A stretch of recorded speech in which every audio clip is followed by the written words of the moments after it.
They say there's only war in the grim darkness of a far future, that all hope is long gone, that ideas of progress and understanding have been abandoned in the name of crude savagery.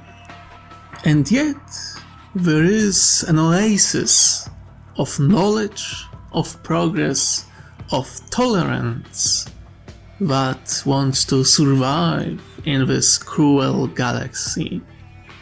A rock upon which a great empire slowly builds up and up, reaching far into the stars. Now the green tide, the waves of savagery rush onto this rock, and the question is, will the waves break apart, or will the rock crumble under their attack? That was the question on the minds of many people at the start of the Fifth Coalition War. War which would lead to many advancements, both in military doctrine, tactics, technology, and philosophy, as well as rising of heroes that were forgotten or silenced throughout the ages. My name is Heretical Hatter, and I welcome you, my dear listeners, to the 11th episode of my series, Tau Empire Reimagined. And as you just heard, today we'll be talking about the Fifth Coalition War, or more precisely, the Northern Front of this conflict. I'm actually uncertain if I managed to put the history of the entire Northern Front of this conflict into one video, but hey, either way you will get a bit of content for you to enjoy. So, my darlings, sit down, relax, get something nice to drink or to snack upon during this little conversation of ours, and let's dive into the subject of today's episode.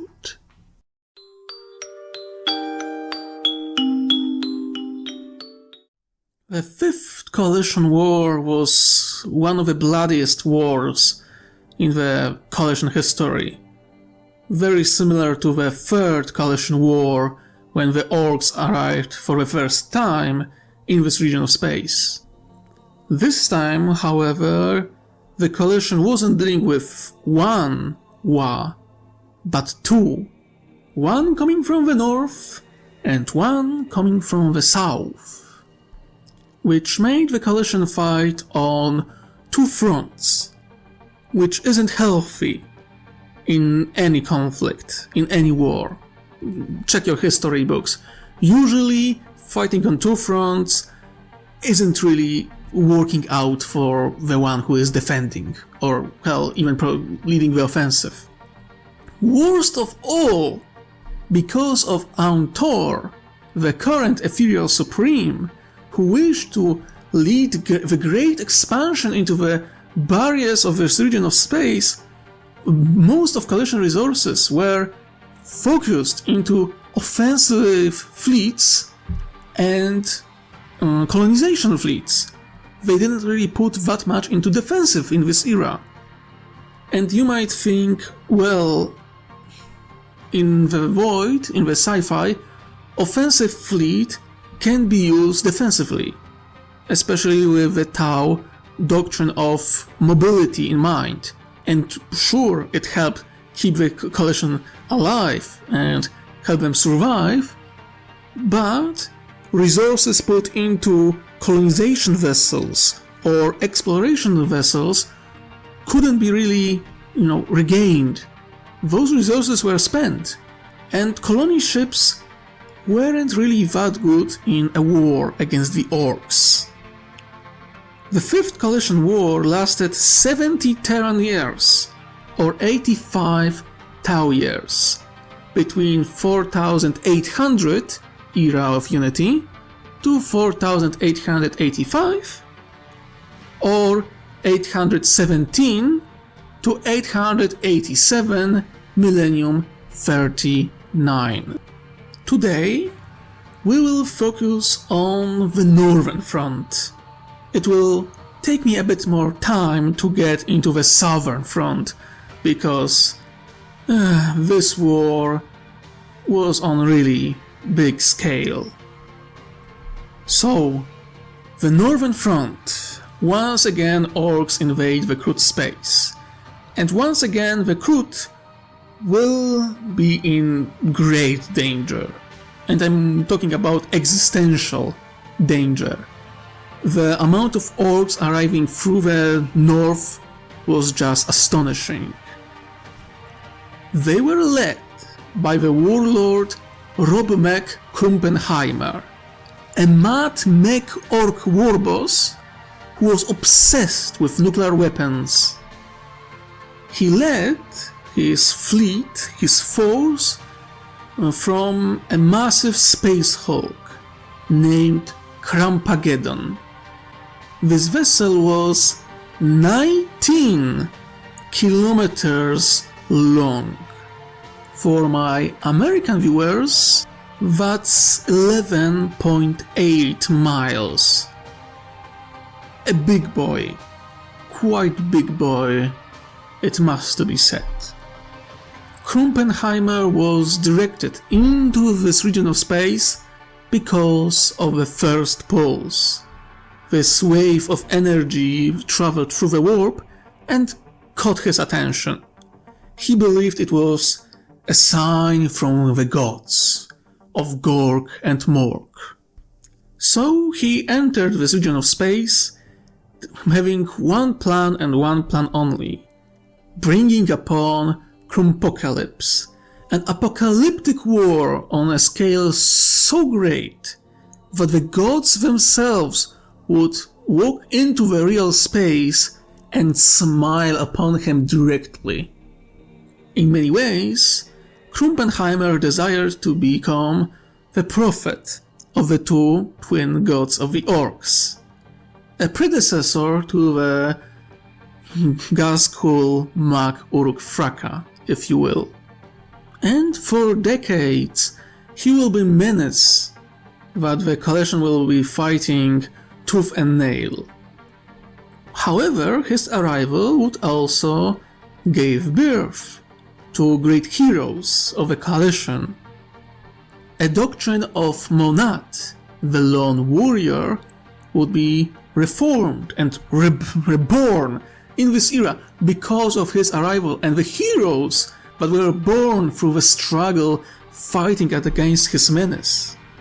Completely new doctrine, Hundali, the biting swarm, would be created to duel this menace. The war in the north would be bloody. Oh, it would be bloody indeed.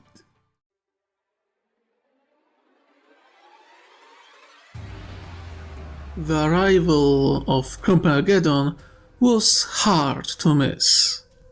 I mean, it's hard to miss 19-kilometer long space hulk just entering your region of space.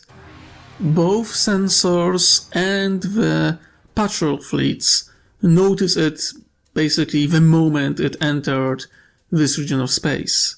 Courier ships were sent all the way to the Tau to inform about this giant vessel and the fleets of the Orc ships that traveled with him. The patrol fleet was shadowing this enormous vessel, trying to seek what weak points there could be, or even what the hell they were looking at. The other species in the coalition did encounter space hulks and had records of them, but it was the very first time the Tau themselves made any contact with a Space Hulk in their entire history. Thankfully, just like in the Third Coalition War, the Ork forces arrived dispersed on their arrival.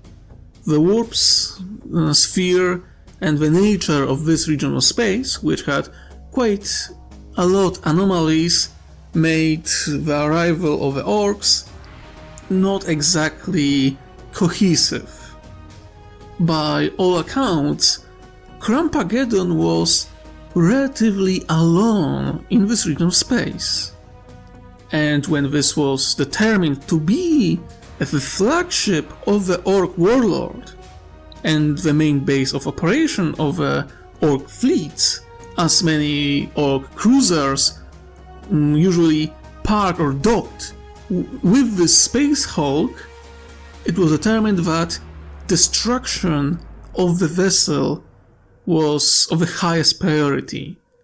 The coalition was already being split between the northern and the southern front, so the decision was made to cut the head of a snake in the north to ensure that the southern front, which was far longer and had much more worlds endangered directly by the Orks, would be secured. As such, after 4 years of just fleets arriving in this region of space, the second stage of the war began, known as Hunt for Recapturing, which lasted 7 long years. You would think that hunting the Space Hulk wouldn't be that hard because it's a massive vessel, quite hard to, hide. But Kenimer wasn't a typical warlord. He knew that most of his fleet, most of his forces didn't arrive with him, so he allowed most of war bosses to just go around and have fun, usually attacking the border worlds of the coalition, which had to be defended. He himself took Recapturing into other regions of space, seeking resources, mostly connected to his obsession with nuclear weapons. It is believed that he destroyed few smaller civilizations, most likely lost human tribes or minor Xenos, but it couldn't be really confirmed because in some cases it was confirmed that he found colonies of Orks that survived from the Third Coalition War, and he destroyed their planets with nuclear fire just as any other. So, not really clear about what was his goal at the time. Most likely he tried to build up his beloved vessel, the Recapturing, to be even more powerful. How or why, not sure. Overall command of all naval forces in this region of space was left to Admiral O'Ray, the Righteous. He was the highest ranking commander of the Navy, and he did manage to lead the coalition forces to many victories, destroying multiple Ork fleets that threatened the coalition space. However, this holding the border made the hunting of Recapturing quite difficult, especially with how many Orks were arriving with delayed timer, if you will, because of warp fuckery. The fleet of Orks was enormous, but they arrived in the waves, if you will, throughout those years, and Kenimer was quite smart git who knew how to hide his Space Hulk. He just parked it there where the coalition had difficulty finding them, within anomaly fields, within the space or systems where the dying stars emitted so much radiation that even a space hulk was hard to notice. Additionally, the coalition managed to find some fleets that were still infected with the coronate berserker rage. In fact, they allowed orcs and those madmen kill each other for quite some time, allowing for them to bleed each other. It was also noticed that a significant portion of orc fleets weren't moving towards the collision space, but the Taros Nebulae, for unknown reasons. Some people believed that there might be a potential ally in this region of space, however it was too far and too dangerous to try to check it out, and searching for Krampageddon was the priority. Finally, after 7 long years of hunting for this accursed space hulk, it was found in the system that was on the very border of Perdus Rift, system named Ea Amat, which was pulled in on map because of the presence of many resource-rich asteroids, but also abundance of anomalies present within the system. Apparently, Krampageddon was hiding there quite regularly. Because of how anomalous this region was, it was almost impossible to detect any vessel within the system. The system was also quite far from regular lanes of patrol fleets, and that also made the finding it quite difficult. But it was found, and great force of coalition navy was prepared to strike down Krumpenheimer and Krampageddon both before they could launch a proper invasion of coalition space. In 4811 Era of Unity, Battle of Ea Amat would begin.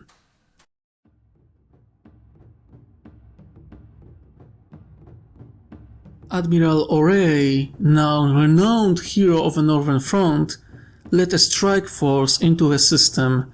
His fleet counted around 24 capital ships, with Liberator heavy cruiser carrier Clarity as his flagship. For Imperium fans, this vessel was similar in size to a Grand Cruiser. Admiral O'Reilly divided his fleet into 3 groups, wanting to sneak on the massive vessel through a few nebulas that didn't interfere too much with the sensors and targeting systems. The Krampageddon was already parked about one of the dwarf planets within the system, with no escorts or other orc cruisers in sight. The Space Hulk was seemingly alone. It was also attached to the dwarf planet with ginormous chains and anchors. Each anchor was the size of a destroyer, so it seemed like it was immobile at the time. Why they were parked right there, nobody knew. However, such golden opportunity couldn't be just left alone. The plan was simple: to shower the silent Space Hulk with torpedoes at the distance, aiming at disabling it and allowing gravity of a dwarf planet to pull it down. Once grounded, Coalition Force could concentrate their long-range firepower and swarm the stationary target with attack craft until it was crippled beyond all repair. Even with something as massive as a Space Hulk, if it was immobile and forced to the ground, they could just bombard it without any repercussions. Hell, physical missiles and bombs would be guided down into the vessels thanks to the dwarf planet gravity. If the plan wouldn't work, the dispersed formation of 2-3 battle groups would allow to at least part of the attacking force to target the engines of this massive craft and ensure that it wouldn't be able to maneuver or escape the system. Without the engines and the ability to move, each gun could be targeted individually and destroyed. With all the guns destroyed, the coalition could simply focus their power until the gigantic vessel could be broken apart. After that, it could be either used to be dragged to the coalition space to be studied, or if it would be proven too dangerous, using gravity hooks, which were usually used to transport escort craft by the coalition, they could drag this massive vessel into the local star and dump it there. Space Hulk or not, it would most likely be destroyed by the star. Admiral O'Reilly was certain his plan would work, and initially, it did. Initial salvo of torpedoes hit the hull of the monstrous vessel without any resistance. The Orks were taken completely by surprise, and the explosions just emanated throughout the entire sections of this massive vessel. The first blood went to the coalition. It almost seemed that the plan would work, that the vessel would be crippled, the Recapturing would fall onto the dwarf planet and be stuck there, allowing the coalition to just bombard it and bombard it and bombard it until nothing will be left of this Ork flagship. And then a series of explosions shook the very dwarf planet that the Recapturing was attached to. Massive yellow lightnings and laser beams cut the crust of the dwarf planet apart. The massive space hulk, using its titanic engines, peel away entire chunks of the dwarf planet and using massive chains threw them towards the coalition vessels. The Kenimer just decided to throw parts of a bloody planet at his enemies. Just like that. Worst of all, it was planned. The Kenimer wanted coalition to attack him, so he could use the whole system as a trap. Almost as, at a magic call, multiple Ork fleets pierced the anomalous region of the system and started gunning towards the coalition forces. The coalition forces were in disarray. Basically everything went wrong.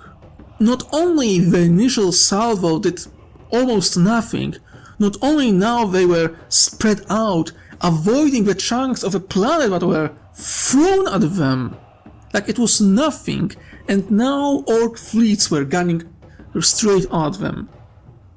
The situation was a disaster. And there weren't really that many options with that situation.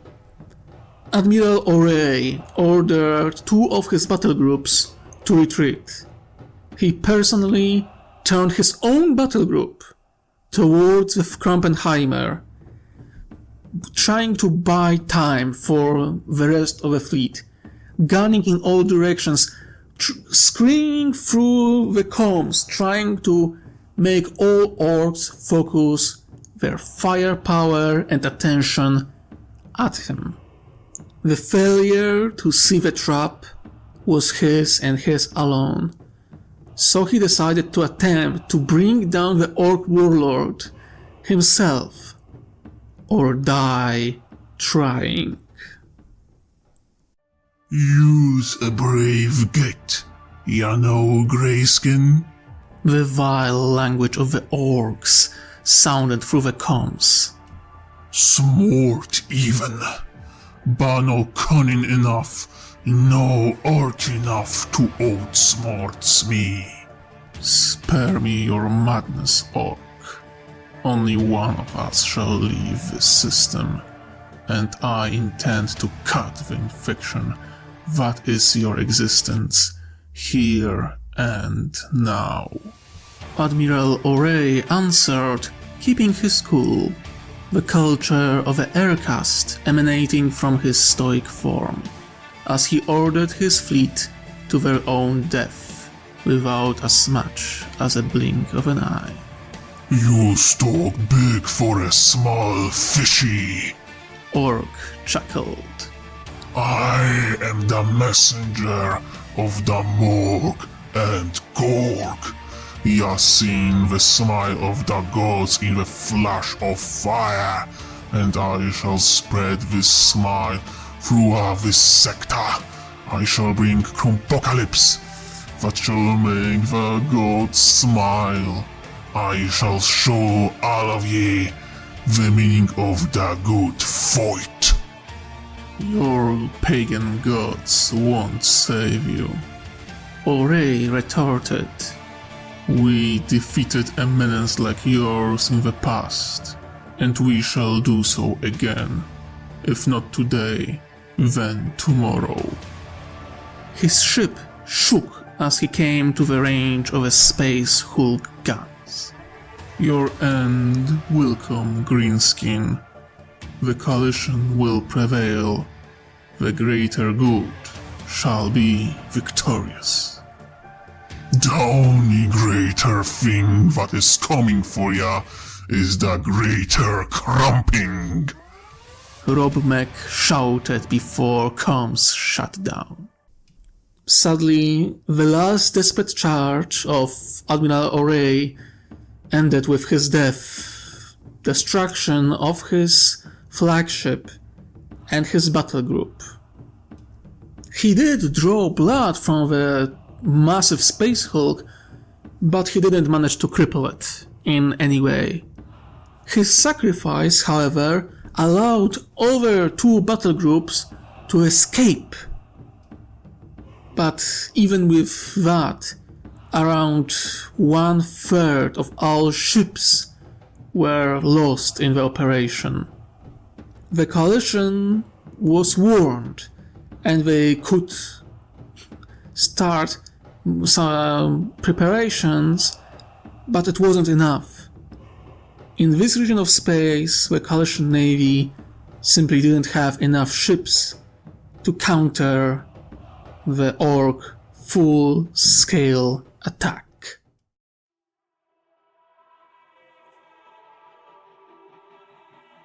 With the defeat at Ea Amat and the loss of Admiral O'Ray, the Orks moved in for the kill. For next 9 long years, the Orks will systematically capture one world after another. The coalition fleets did manage to score a few victories, but with sustained losses, they couldn't challenge major fleets or the Carmageddon itself in open battle. The planetary defenses and space station bought them time, yes, but no matter how strong the defenses were, sooner or later they would break. Additionally, Kenimer being a fan of nuclear weapons, he used them quite a lot in different battles. Of course, with those bombs and rockets being Orc technology, many of them didn't explode, but many did, and numerous worlds were saturated with nuclear waste, causing a tragic damage to ecosystems. After 9 long years, when both coalition armies and coalition navy did everything in their power to slow down the Orc menace, the Carmageddon arrived at the major sept world in the region, Zer Vera. a Sept world established after the Krut War as a main administration and manufacture center in the Krut space. It was planned or prepared to be a system and Sept which would unite the Krut space and allow rebuilding and help with administration effort of the coalition in this region of space. And now, this Sept world, which already became a major Sept world, was under attack.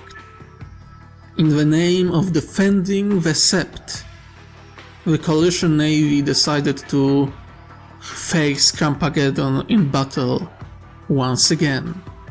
The Battle of Zer Vera lasted 6 years. This battle alone is seen as an individual stage in the Northern Front in this period of war. From 4821 to 4827, vast majority of Ork and coalition forces were focused on fighting for this Sept. The main Sept world was shielded, which didn't allow Robmech for using his famous orbital bombardment with nuclear weapons. Additionally, the coalition navy was going around in the system doing everything in their power to lead the Ork fleets as they arrived or as they were stationed within the system. The battle in the Void lasted an entire year. For an entire year, when Orks attempted landing in different regions of the system and landed off different worlds, the coalition navy managed to force the Orks to back off or even damage the Carmageddon itself. But after a year, they were forced to finally retreat.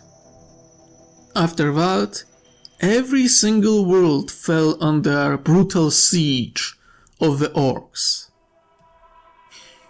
In 4823, one of the Ork war bosses transformed a small planetoid into a rock of a massive size, intending to throw it at one of the bigger fortresses of one of the Sept worlds. The Zerlos, a twin sister to the main Sept world of Zer Vera, was hit by this rock. However, the Ork miscalculated, and the planetoid was big enough to cause splitting of tectonic plates. The entire planet was lost because of this attack. The destruction of entire world without any warning was tragic experience for the coalition. It did, however, cause a little civil war within the Ork ranks, as Reimagined wanted to capture Zerlos, but couldn't now.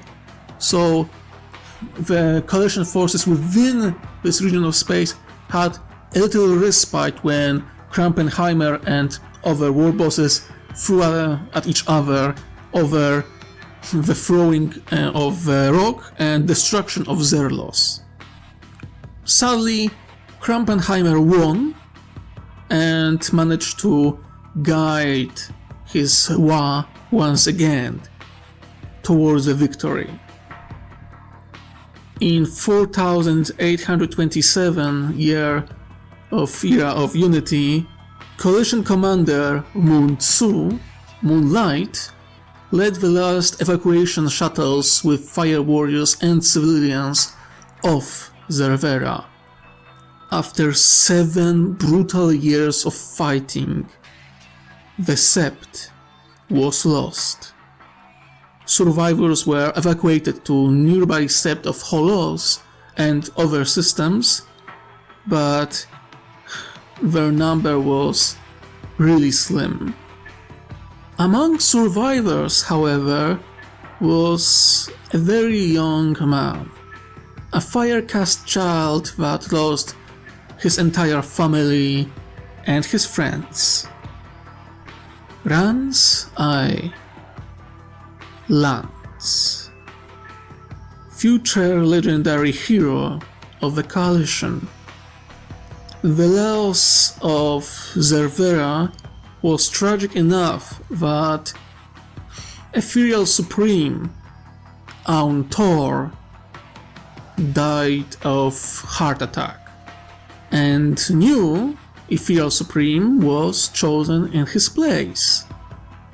A female Ethereal known as Aun D, one that would become quite infamous and famous, both, if you could say so, in the Coalition because of her cruel tactics and desire for control over entire Coalition.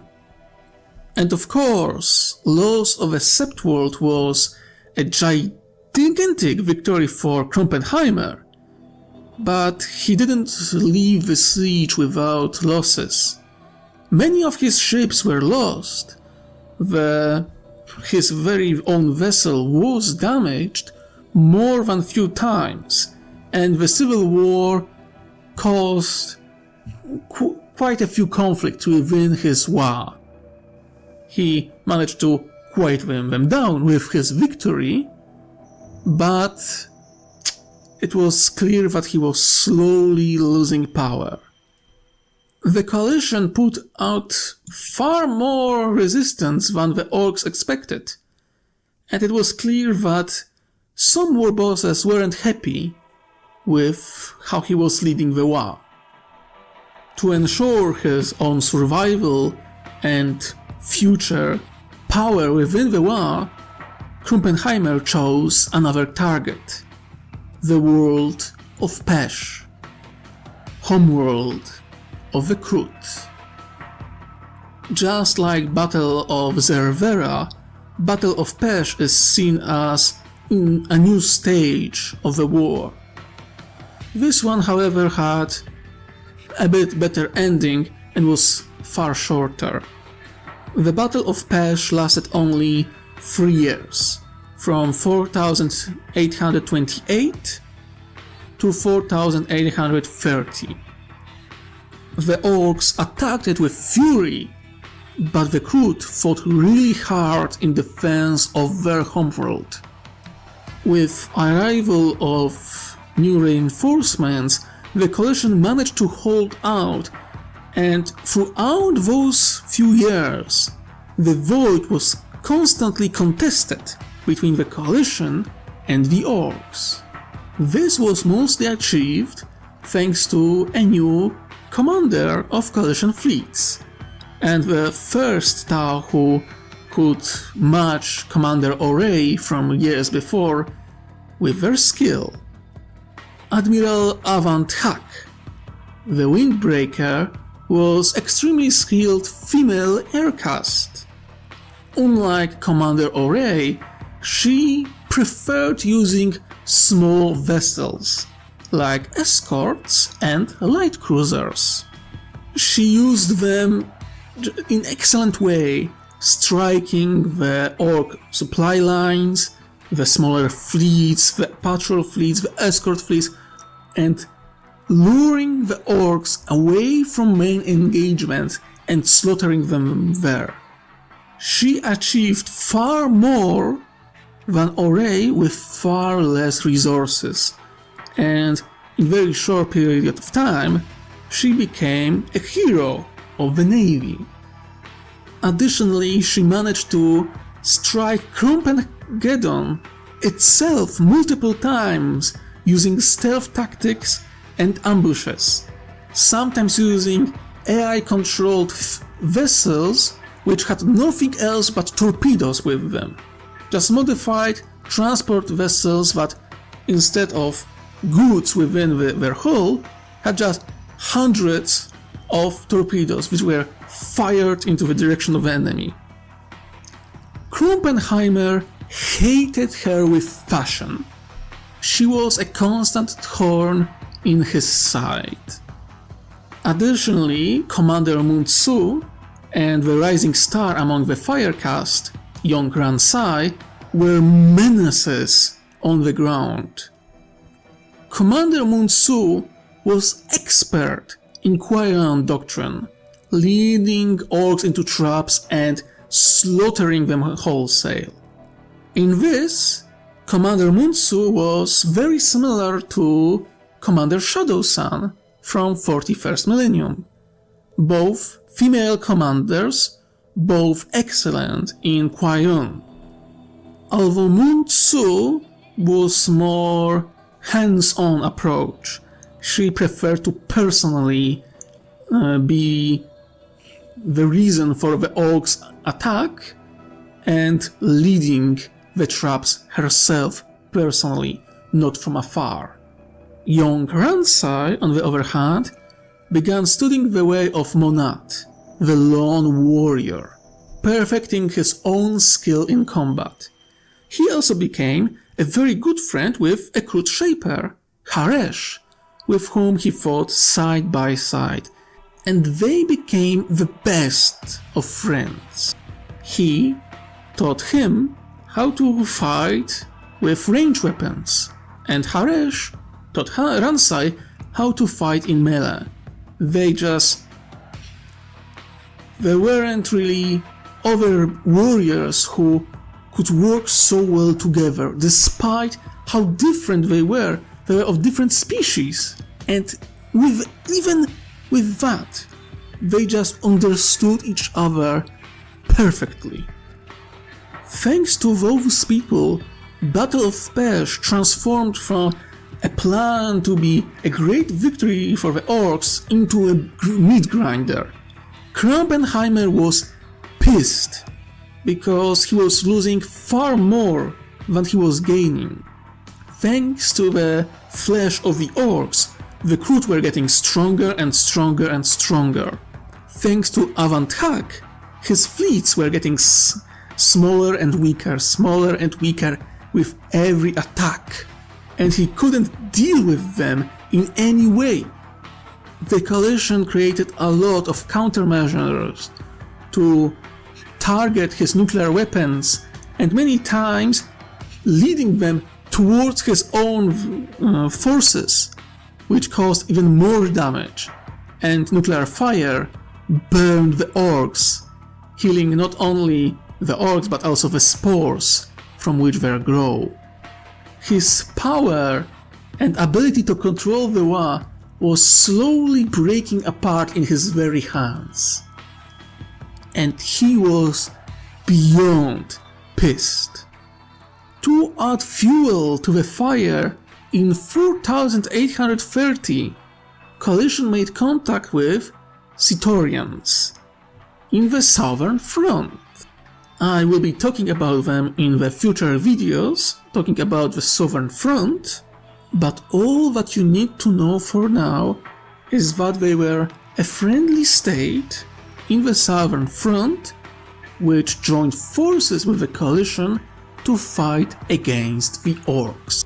And with that, the Coalition was able to finally send proper reinforcements to the north. Finally, there was some advantage in the south that allowed them to send proper forces to the north, where they were very much needed. The information of arriving reinforcements was purposely leaked to the Krampenheimer, but Avanthak. Krampenheimer knew he had to stop the Coalition fleets, cramp them before they cramp him. As such, he basically abandoned Pesh, personally took Krampa-Gedon and most of his fleet, and moved to Holos, a sept world guarding the path through the Perdus Rift. Before reaching Holos, however, he had to enter Utra R system, one of the gateways into the calmer region of Perdus Rift, and only navigable route to Holos. This was exactly the place where Avant-Hak, the Windbreaker, prepared her.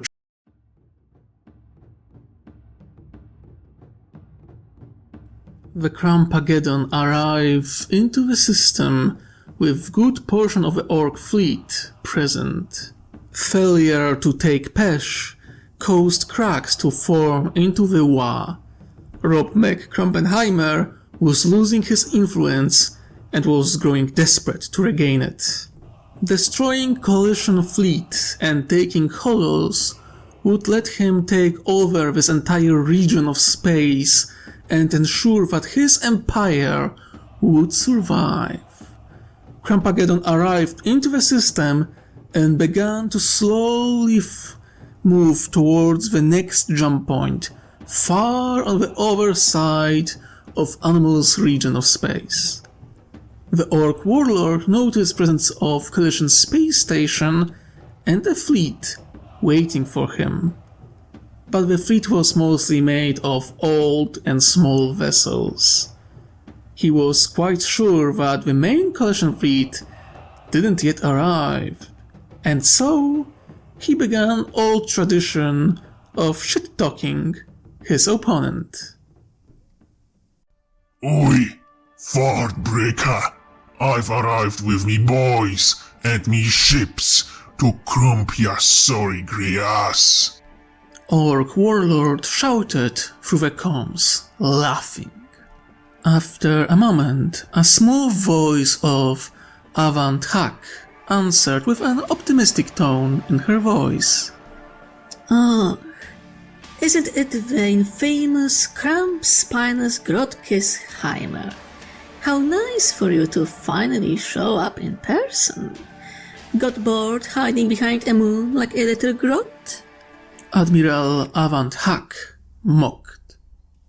The Ork warlord laughed at the insult, happy to have fun before a fight. Ya speak big for a small fishy Fardbreaker.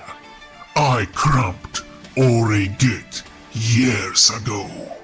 I crumped many worlds, dar 6 worlds as well.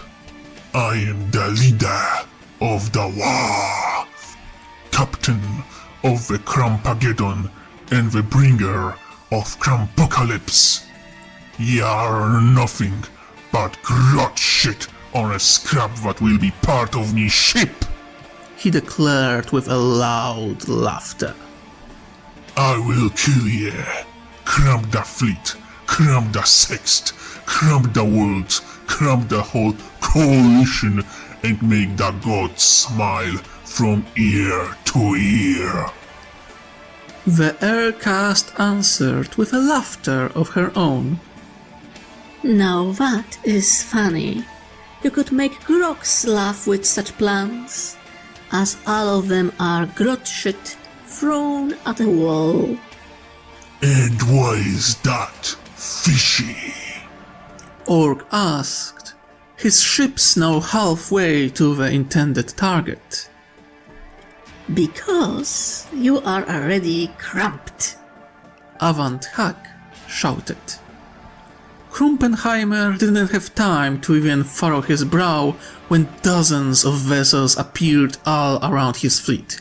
His eyes widened and he looked at the comm station. Ya sneaky git! He roared in fury. Only laughter of the aircast echoed through the comms before he smashed it with anger. All guns, fire! Crump them all! The Utra R system was one of the best studied systems in the entire coalition, which allowed Avant-Hak to use one of the most unorthodox tactics in the coalition naval history. She parked numerous ships away from the system with very precise calculation for a small skip drive in place. As the Orks arrived, small stealth courier ships sent a message to hiding ships that jumped in perfect unison into the middle of the Ork path. the spirit of Orc fleet precisely calculated. Suddenly, Krampenheimer found himself surrounded on all sides by ships that fired salvos of torpedoes, all of them targeting Krampageddon itself. In response, the Orc fleet broke formation, going for a kill with intention of ramming the incoming ships, many catching torpedoes intended for the Space Hulk, and then ramming the incoming vessels, only for those ships to detonate in the balls of fire. Avant-Hak knew her enemy well. The very first wave of coalition ships were AI-controlled fire ships, which only task was to fire a salvo of torpedoes and shoot semi-precise shots of guns they had on board, before the ramming of Krampageddon or any other Orc vessels which would come in their path. Every single one of them was an older vessel, usually damaged or just going for retirement. She decided to bring them back to service so they could be sacrificed in this one giant trap. You could imagine the face of Krampenheimer when he saw his entire fleet, all the ships that were escorting him, blossom in explosions of fire as they rammed the ships that were coming to hit his beloved vessel. Not only that, but many torpedoes of this very first salvo managed to reach his vessel and damage it in many places. And then the second wave of vessels arrived. Those were no fire ships, but proper Navy vessels of protection and liberation navy, the long-awaited reinforcements to the northern front. Krampageddon has been surrounded, and its entire escort fleet had been erased from existence. The amount of damage brought by the fire ships already crippled the biggest vessels of the fleet, and now with new salvos of torpedoes and more precise fire, the entire Orc fleet, outside of Krampageddon itself, was destroyed without mercy. The Krampageddon itself suffered catastrophic damage. A big chunk of the vessel, 3 kilometers long, broke from the main hull of the vessel in fire. The coalition was well prepared. For years they were studying the Krampageddon and the Orc vessels, and prepared the special developed weapons, including fusion and sonic or seismic torpedoes, which caused a massive trembles for entire vessels, and with how the Orc engineering works, many parts of those vessels simply broke apart because of those hits. Additionally, with how many years the coalition spent studying Krampageddon itself, well, they knew this vessel quite well, and its weaknesses. Seeing no hope for victory, and grinding his teeth with fury, Krampenheimer ordered emergency warp jump, escaping in very last moment before the coalition could enact the vengeance and sink his vessel. The warp portal caused a lot of anomalies to become more angry, if you will, and caused some damage to the coalition fleet, but nothing major. They managed to back off before the jump of the massive Space Hulk. The warlord managed to escape, at least for now, but his vessel was crippled, his main fleet in ruin, and his authority broke apart, which meant only one thing: the coalition could strike back at their hated enemy.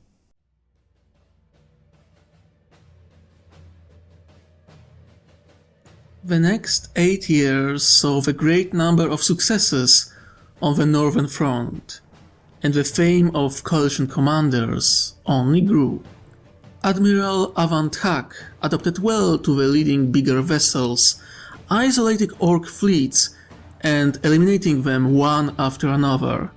She also established completely new military doctrine, Hundali, the biting swarm. Simply a doctrine that supported that death by thousand cuts can be optimal and mass use of small, agile vessels to take down bigger targets is viable. With her still limited number of vessels, using this doctrine with attack craft proven to be extremely efficient in dealing with Ork cruisers or Ork rocks. I mean, death by the thousand cuts, it's still death, after all. Commander Muntsu, on the other hand, adopted to the doctrine of Montka. She still preferred Quayon, but in offensive, the Montka is far more useful. She managed to adopt and led multiple very well organized counter-invasions and missions to free enslaved people of the coalition. The true rising star, however, was Ransai. He rose through ranks, and his fame grew with every year. He was the very first Tau in the coalition history to rise to that high of a rank and prefer close quarter and melee combat. He went into battle in a battlesuit wielding a long halberd or lance, and he fought Orks personally.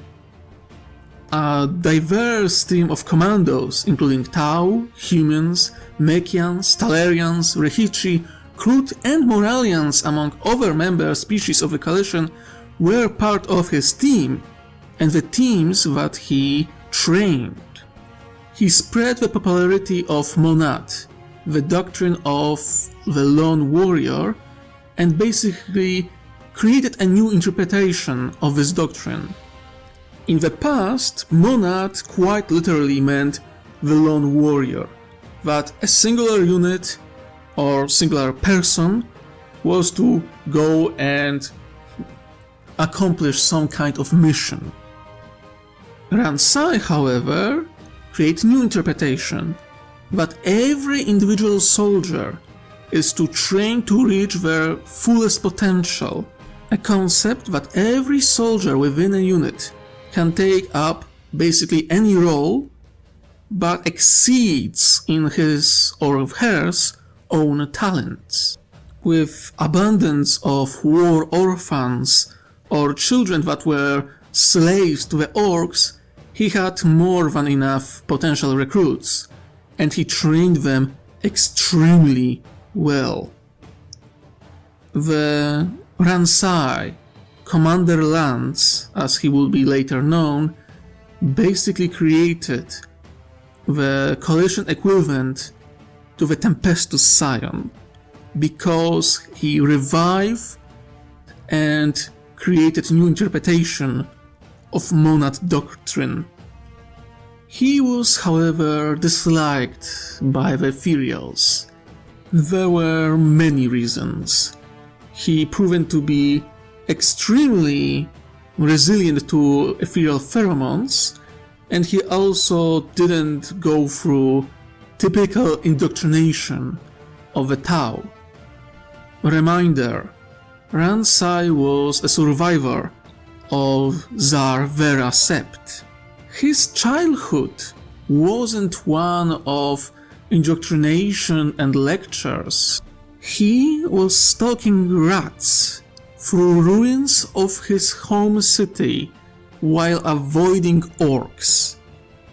To say that he didn't really trust it, the Ethereals or their vision of a greater good would be understatement, because they failed him and they failed his homeworld. He also supported very, very radical training that could cause death among the trainees, which wasn't really accepted in other parts of the coalition. He was also a great supporter of mixed units. Before, the coalition worked together, but there was a unit of Tau soldiers, of human soldiers, and so on and so on. They worked together, but it was rare that they mixed, if you could say so. Ransai broke this unwritten rule basically from the very start. Aundi didn't really like him for that. But even her, in the position of Ethereal Supreme, couldn't really do much, because he was too useful, too talented, and too famous to get rid of. And he had powerful friends. Haresh, the Croods Shaper who rose to high ranks of his people and was very close friend with Ransai, he managed to unify Croods who preferred both old ways and those who embraced technology. While working with Ransai as this commando unit, he finally understood how there need to be balance between technology and personal strength. And he spread this idea to his own people, that the path of flesh and technology weren't opposite to one another. In fact, they were completing each other. The Kroot of the past who abandoned technology for the sake of a tradition were mistaken.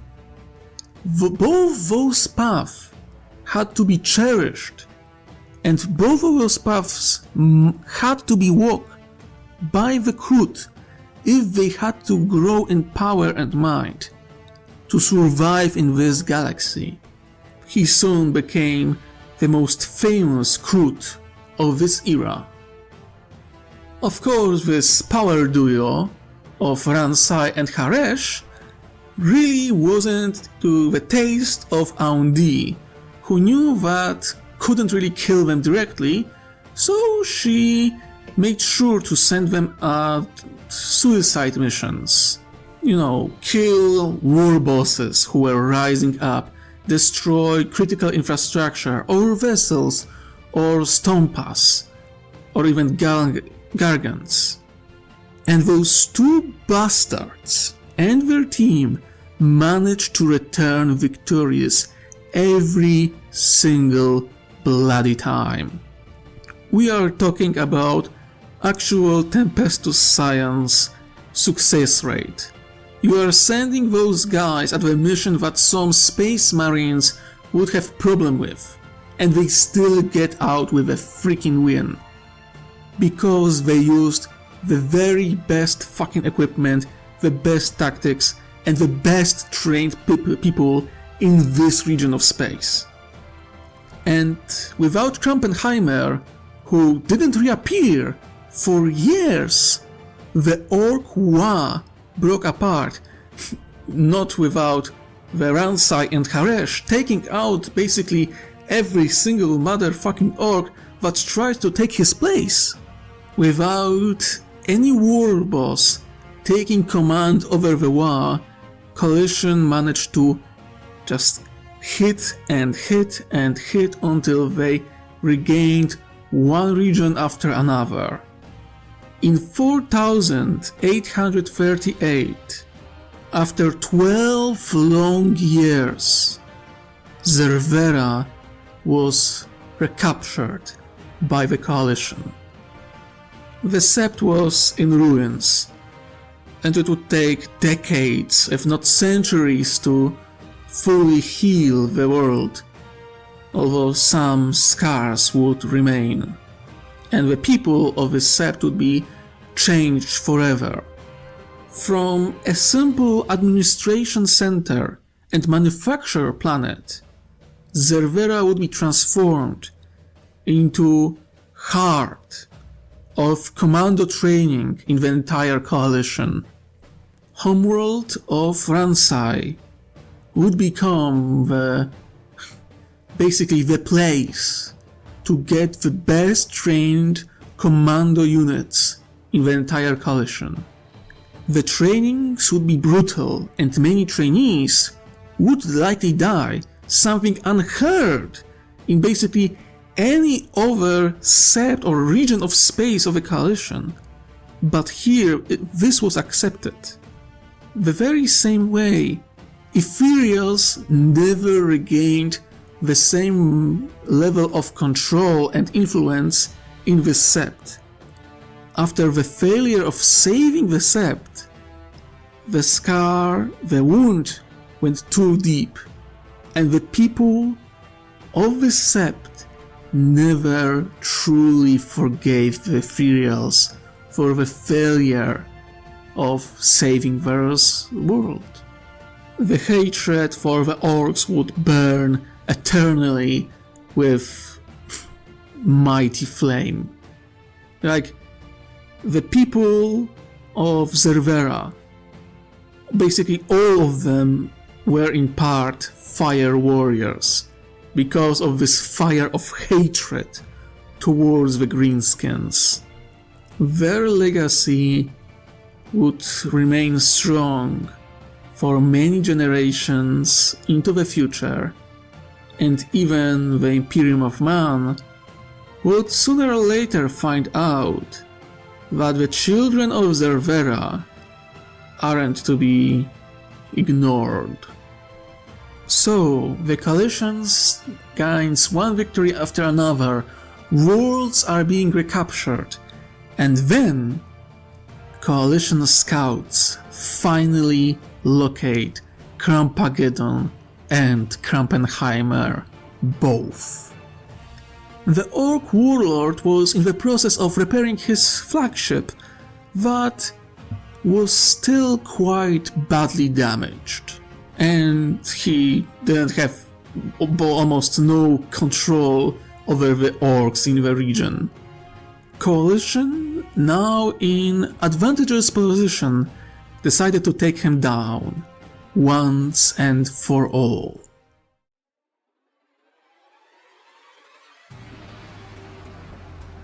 The coalition determined that due to jumping into the warp within the anomalous region of the Perdus Rift and sustained damage, Krampargeddon not only exited the warp only few months prior, but was still very wounded. The Space Hulk was never more vulnerable than now. The Krampargeddon was undergoing repairs in the Asai-At system, one of the first systems taken from the coalition in the north. Krampenheimer was slow to regain his influence. In fact, he had to defend himself from a few rival Orc bosses who wanted both his head, his position, and his ship. Every single one of them failed either to insufficient numbers or lack of skill to actually challenge Krampenheimer directly. They did cause a bit more damage and slowed down the ongoing repairs, so there was an advantage in that. The initial proposition of the course of action that was to be taken was extremely simple. In a poetic way, the original plan of Admiral O'Ray, lost years ago, was to be recreated, and the Space Hulk was to be bumped into the oblivion.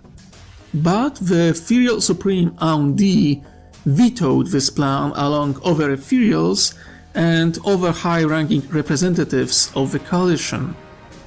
As you probably remember, during the last battle against the Krampengeddon, a big chunk of this vessel fell off due to salvos of torpedoes. This vessel was made of unknown material and had more than few interesting artifacts that were of great interest to the Earthcast. Later it would turn out to be Ravebone of the Eldari. that information lost by Zoats, Tarelians and other species made that the coalition wasn't exactly sure what material they managed to find at the time.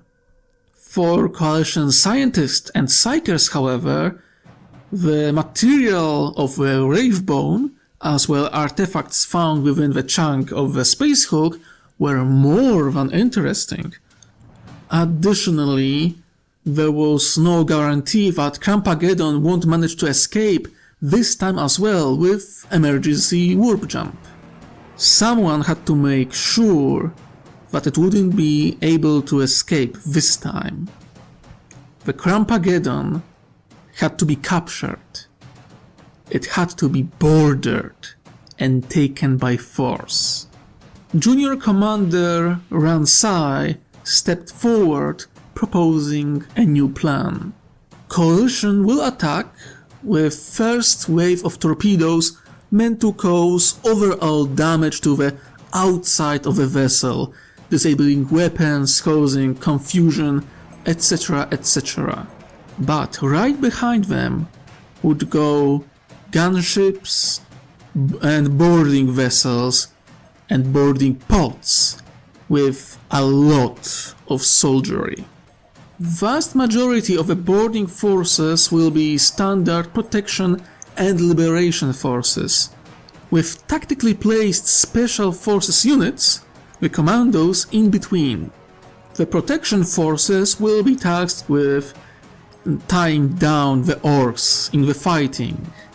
The liberation forces, being a bit more elite, will be more focused on taking down crucial parts of the ship.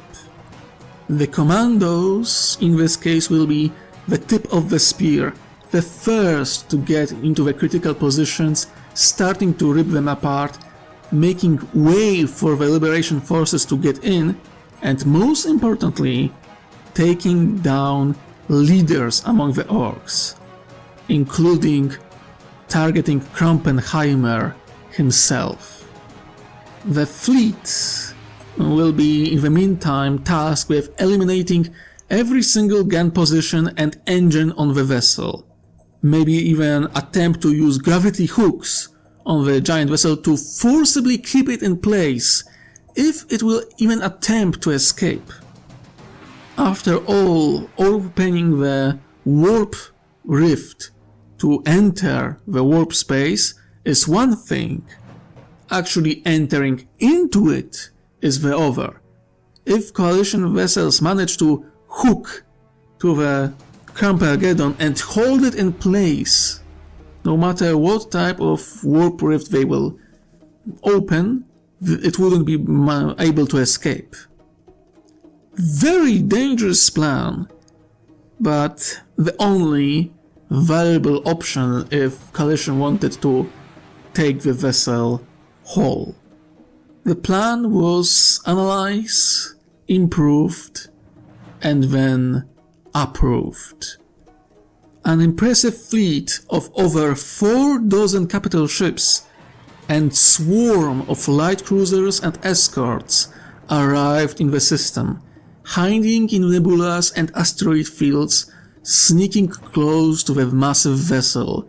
Scout fleets with improved sensors were sent out, ensuring that no hostile fleet would be able to take them by surprise or reinforce Krampageddon directly. This fleet was around 2 to 3 times bigger than that of Orei years ago. They took their positions, taken aim, and fired. The attack has begun. The Krampageddon was showered with torpedoes, many of which were extremely specialized in their task. There were torpedoes with bigger warheads, simply bigger explosion. There were some that were to create seismic shockwaves and compromise structure of the vessel overall. There were also very specialized torpedoes that burned like gigantic fusion torch before detonating, creating molten tunnels into the giant vessel. Basically a lightsaber torpedo, if you will. The damage sustained by the Kedon was accepted as necessary to ensure that boarding parties could arrive to as many regions of the ship as possible. The burning of tunnels into the ship was most important with the fusion torpedoes, because it allowed boarding pods to go even deeper into the vessel and enter on completely different deck, many times flanking entire Ork units. The boarding parties went in. Vast majority of them were specialized melee units, like the Kroot, who were eager to take revenge on the bloody Orks that tried to end their civilization for the second time. Moralians were obvious pick because they were Hive. In fact, many ships in this fleet that attacked Kedon were of Moralian design. Coalition had need for numbers if they were to face Orks, and Moralians had numbers on their side. Tarelians were excellent in close quarter combat, among some Rikichi who were just as eager as the Kroot to take down some Orks. The breacher units of Tau, Mekian and humans followed not far behind, giving fire support, breaching walls and using explosives to flank the Orks in any way possible. Swarms of chittering insect drones swarmed the air ventilations and started to hunt smaller orcoid forms. Squids and Gretchens were being hunted down in the air vents by a swarm of drones. Specialized battlesuits carried heavy weapons to ensure that there was no place where Orks had fire supremacy. The Orks responded like typical greenskins, charging, laughing, and having fun with the fight. But soon enough, the fun started being so fun because the coalition came prepared. And very quickly it turned out that they had number advantage over the Orks, which you don't really think about in most cases, that there is a battle where anything else than, Tyrannid, for example, will have significant number advantage over the Orks, because how abundant the Orks are in their masses. But here the coalition was fucking ready and they weren't pulling any punches. On the outside of the massive space hulk, the attack craft were targeting every single fucking gun and engine on the entire hull and taking it down one by one. If there was anything that could threaten incoming boarding pods and more gunships and more transport vessels filled to the brim with soldiers ready to kill fucking greenskins, the attack craft would take it down. The special forces cut through Ork lines with ease. They were equipped with the very best weapons and armors and different technological marvels that the coalition developed over the years. And they were showing Orks what technological supremacy really looks like.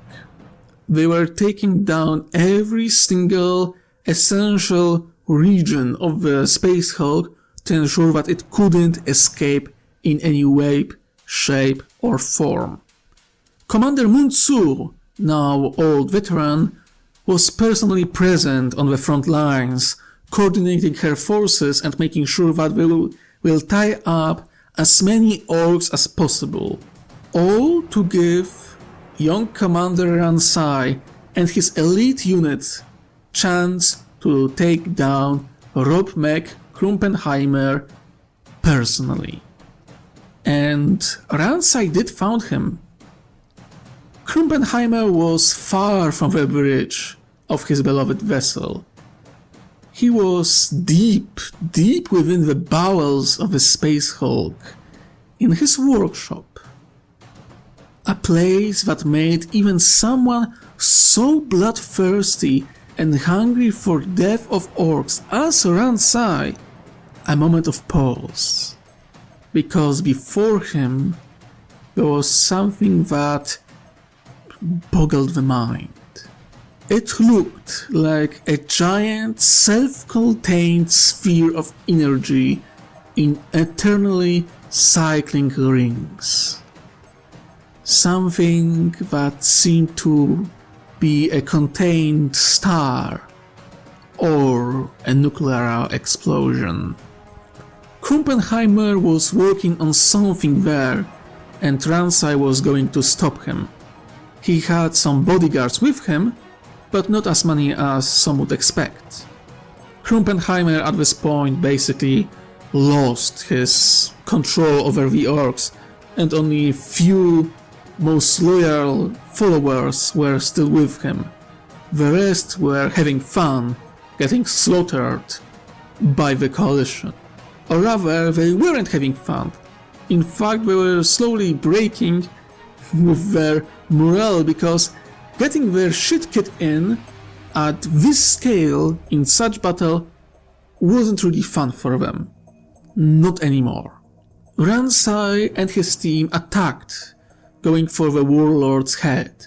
Lance himself took on the warlord one-on-one in the duel when the rest of his team was taking down his bodyguards and making sure that whatever the hell the Ork was trying to do with his energy sphere, it wouldn't work. They fought for some time, both showing the limits of their individual skill. Krumpenheimer was a being of rage and destruction, but Ransai was one of speed, agility and precision. Rob Krumpenheimer spoke during the duel, explaining his great vision. He wished to boost the power of the generator with Wa energy and detonate it with enough force to match a supernova. Or maybe something even greater. Something that would make even the twin orc gods notice the great boom. Stupid grey skin, sabotaging my work. I shall improve the orb. I shall make it better. I shall make it green. And when it will go boom, it will be the biggest boom in the galaxy. The orc proclaimed with a mad laughter. Then you will die with everyone else. Ransai shouted back as he dodged a massive swipe of the warlord power claw. I cannot die. Not really. I will be sent to Gork and Mork. And when they see the boom, when they see my Krumpocalypse, they will send me back. Not just as a Meg boy, but as the prophet of the Great War, the prophet of the gods. Orc roared, swinging in vain, failing to hit the agile form of Ransai. So, you think you will speak with your gods? Ransai asked, with fire in his voice. In this case, I have a message to them. One you will relay. The Tau commander fired a precise fusion blast, destroying the servos of the orc warplate legs, making it stumble and fall, before jumping on top of the warlord and sinking the blade of his lance into Ork's throat. Krumpenheimer's eyes widened in surprise when blood filled his mouth. Ransai looked down on the orc, sinking the weapon even deeper. Tell them that Ransai lands of the Coalition sent you. Krumpenheimer reached up, trying to get a hold of the Tau. Tell them that they lost, that they will always lose. Coalition will prevail no matter what mad prophets they will send our way. In one smooth motion, he ripped his blade out of the Ork's throat and then decapitated him. For Zer Vera! He roared the name of his homeworld, taking revenge for his family and all he ever lost. With Krumpenheimer defeated, Ork lines broke apart even faster. It took months to hunt down every single bloody Ork, but Kedon has been secured, alongside all artifacts within, including a certain token that Ransai took from the Ork's corpse. A small mechanical sphere with strange runes upon them. One that was a great mystery to the Ransai, but at the moment he thought little of it, as he simply took it as a keepsake and memento of his victory.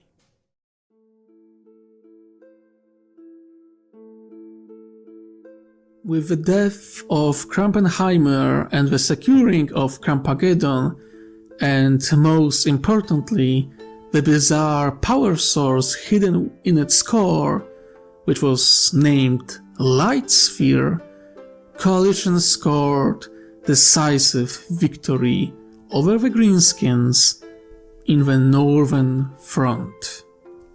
Kedon was slowly towed to Holos to be secured and studied for all its secrets. Without the warlord, Northern Wa finally broke apart into small pieces, which would allow for proper counteroffensive and retaking of all Coalition worlds and purging this region of space out of the Greenskin menace. Ransai was finally given the rank of full commander, as his victory over a warlord in a single combat was too big of accomplishments to be denied promotion. He was given a task of reforming special forces and monad doctrine according to his ideas.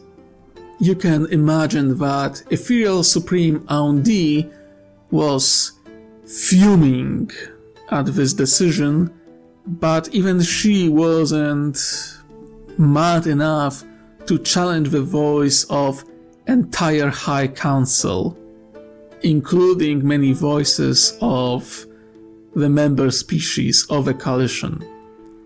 With his reforms, his name would be eternally placed on the name of commandos in the Coalition, now forever to be known as Lancers. A poetic accomplishment. Commander Ransai, Commander Lance, creator of the Lancers of the Coalition. Admiral Avanthak became renowned hero and given task of clearing entire northern region of space. In fact, she would be responsible for protecting the northern region of the Coalition for years to come, although she would take part in the war in the south soon enough. Commander Mun-Tsu, similarly to the previous two, became a renowned hero, many seeing her as more tasteful alternative to Ransai.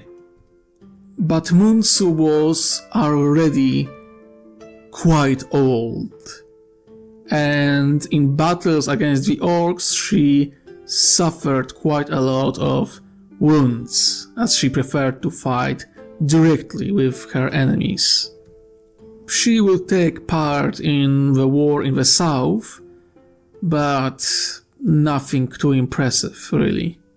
She will be mostly staying in the back, her weakening body and age finally catching up with her. Unlike heroes of the future ages, she wasn't really kept in stasis or frozen in time. She was always working. And Father Time finally caught up with her. Many thought that even with her resilience and determination, even someone like her wouldn't live to see the end of the Fifth Coalition War. Haresh, the crude warrior who stood by the side of Ransai for a very long time, became a renowned shaper and de facto leader of the crude entire species. He also took a very important role in forming of Lancers and helping his friend creating the Monad Doctrine anew. Those heroes were tasked in securing the north and ensuring that no new warlord would arise from the failure of Kroppenheimer before moving to south and support the war fought against the Orks there. And 6 years after the fall of Kroppenheimer, Coalition scored the greatest amount of victories and started to systematically push Orks out of the Coalition space. Within those 6 years, almost all Ork fleets were destroyed, Ork forces that were on the ground isolated, and cut down to the last. The fame of the heroes of the North only grew in this period of time. One among all others was started to seen as more of a problem than ever before. Ransai reformed special forces to his image, abandoning Tau traditions and promoting individual thinking, unorthodox doctrines and tactics, as well as weapons and creation of extremely brutal training, mostly focused on combined squads of many different member species. But in many cases, those squads didn't have even one Tau among them. This made Ethereal Supreme Aun-Di rather irritated with so-called hero of the North, especially because how resistant he was to her talking and her pheromones. Ransai was a person that didn't tolerate bullshit, and he saw the mountain on top which the throne of Ethereals sat. The displeasure of Ethereal Supreme and Ethereals in general was clearly shown when his ideas about Ork nature and how to combat them was ignored and even stopped from being spread throughout the coalition. The truth was that Ransai managed to figure out what the Orks actually were, because how much he fought them, how closely he observed them from basically childhood, he figured out that they were basically a rogue bioweapon. He figured out that the Orks grew stronger with fighting, that they seek to fighting and war for the sake of fighting and war and nothing else. The most of Coalition understood this concept on quite shallow level. He understood that the best way to deal with the Orks was to give them the most unsatisfying war possible, to make them weaker. But because how much Ethereals didn't like him, they silenced this message, which made Ransai only grow bitter over the entire thing. Just before the coalition started the next act in the war of directly reclaiming worlds in the region of space, Ransai had a visitor, but not the one most of you could ever expect. Well, my darlings, I think that's it for today. If you enjoyed this video, please like, comment, subscribe, ring a bell, the whole shtick, as I would very much like to see our little community grow in size. And I would be happy if you would talk with me more through comments, ask questions, or give propositions to what you want to see in the next episode, outside of the continuation of the main story. Maybe you have some specific question you would like me to answer.